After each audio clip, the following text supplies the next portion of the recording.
Well, no Texas flood today. Raining, yes, but not a Texas flood type of rain. Wait, am I in Texas? Anyway, the rain is very wet, regardless of its strength. And at the moment, it's definitely not a flooding rain, although it was that type of strength earlier. Who cares? Not interesting to you. You've already skipped this video. You never even watched this video, so you wouldn't know. But even if you did, you've already gone, which is fine. So what did I want to talk to you about? And why would I make No Texas Flood the title of a video?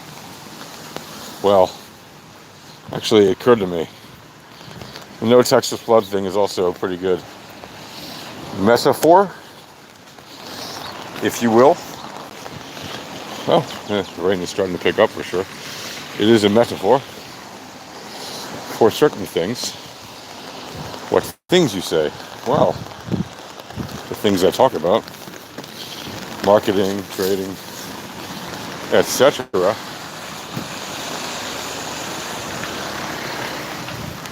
And if you've been watching this channel at all in recent days or weeks, you will know that some of the things I talk about, like trading, have been doing relatively well in the sense of the volatility and the entropy and the probability and the statistics. They've been seeing the returns moving right along, up and down, up and down, up and down, very nicely.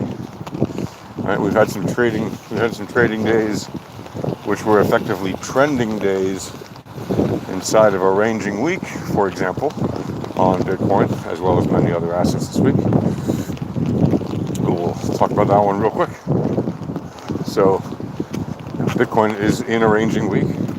It has seen prices move up and down, and up and down, very nicely. And that's kind of what you expect if you know how to read the VEPs and you know how to trade the VEPs. A trending day in a ranging week means you take fast scalps, take your profits, and you don't sit on them and dawdle and wait for the volatility to turn around and eat your profits, because that is what will happen, right? How many times do I have to tell you, if you watched this channel before, take your profits early and often, because if you don't, the market will.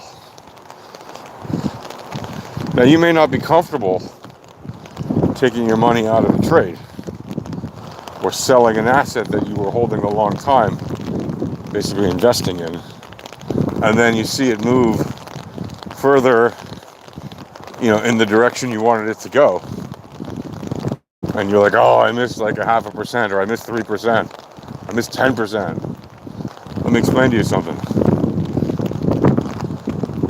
It is better for you to have more capital in your bag that you can put on the next trade than to have unrealized gains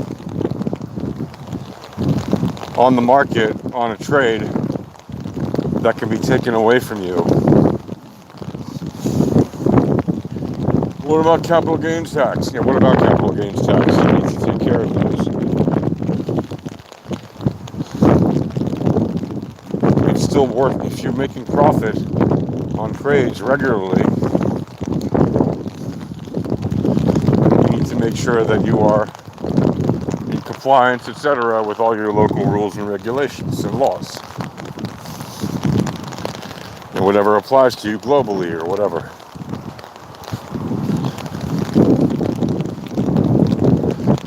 So, is there a good reason to keep money on a trade like swing trading volatile assets? Hey man, to each his own. From my point of view, from my perspective, the way I do it, and don't follow what I do. I'm just sharing what I do because, well, it works for me.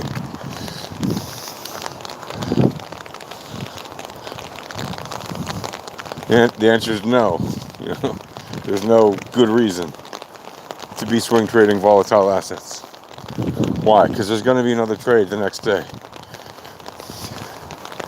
And it won't necessarily be in the same direction. Might be. Won't necessarily be. Look at the distributions. I recently saw a very silly comment saying, oh no, Bitcoin is moving towards all-time highs. This has never happened before, before. This is breaking historical patterns. This never happened in history before. This doesn't make any sense. Really? Doesn't make any sense, huh? Well, if you learn to trade historical volatility, you'll learn that historical patterns don't matter on the price candles. You'll learn that historical price levels don't matter. We don't care about price when we trade volatility. We do not care about price when we trade volatility. Can I get that through your head, please? If there's one thing that you manage to learn about trading volatility, entropy, probabilities, and statistics, price is moot. That means it doesn't matter. We don't care about the price. It is moot. Okay? Why is price moot? Price is moot because price follows the returns. What does that mean? That means we don't trade the price. We don't care about the price. But you enter your orders on a price number, and you enter your exits on a price number. We enter the orders on a price number because that's where the asset happens to be on the price chart, which is what the exchange gives you to enter your trades. And that's one of the easiest ways that they've convinced people that price matters instead of returns. It's all about the returns. Ask any long-term investor, what do you care about? If they know what they're talking about, they should tell you returns on investment. Specifically log returns on investment, but returns on investment, really. Doesn't matter if it's log or normal. It just matters for charting and stuff. So if an investor cares about returns on investment, why do you think they care about that and not the price first? Because returns on the investment is how much profit they make on their investment. Returns are the profit or the loss made by an investor on an asset. That is why price does not matter. Because if the price of Bitcoin is $52,000 and it goes up to $104,000, that's 100% return. But if it only goes up to like $53,000, that's clearly not 100% return, even though it's gone up $1,000, right? And if it drops down to 40,000 from 52, that's 12,000 out of 52. That's not quite. That's about 20% or little less, or whatever. Let's call it 20. If it drops from 50 to 40, there you go. You got a 20% loss. But if it goes up from 50 to 60, that's not a 20% gain, right? So, well, technically, but anyway.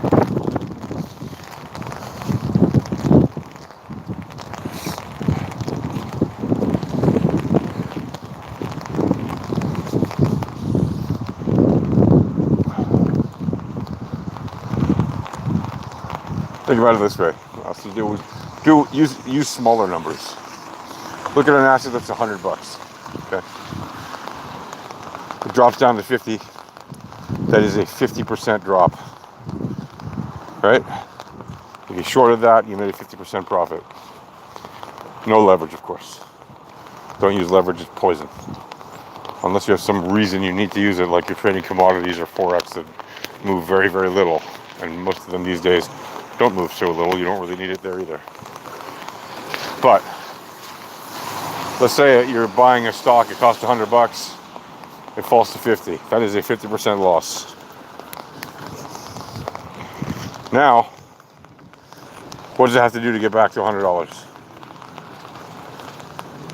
100% gain, right? Because from 50 to 100 is not a 50% gain. That's a 100% gain, right? Well, if the returns are more favorable to the downside, then you go with the shorts. If the returns are more favorable to the upside, you go with the longs on any given trade. But you don't stay in the trade very long, because that will just help you get wrecked. And unless that's your cup of tea, which I don't recommend, maybe you can afford it, maybe you enjoy burning money, I don't know, there are some people like that in the world.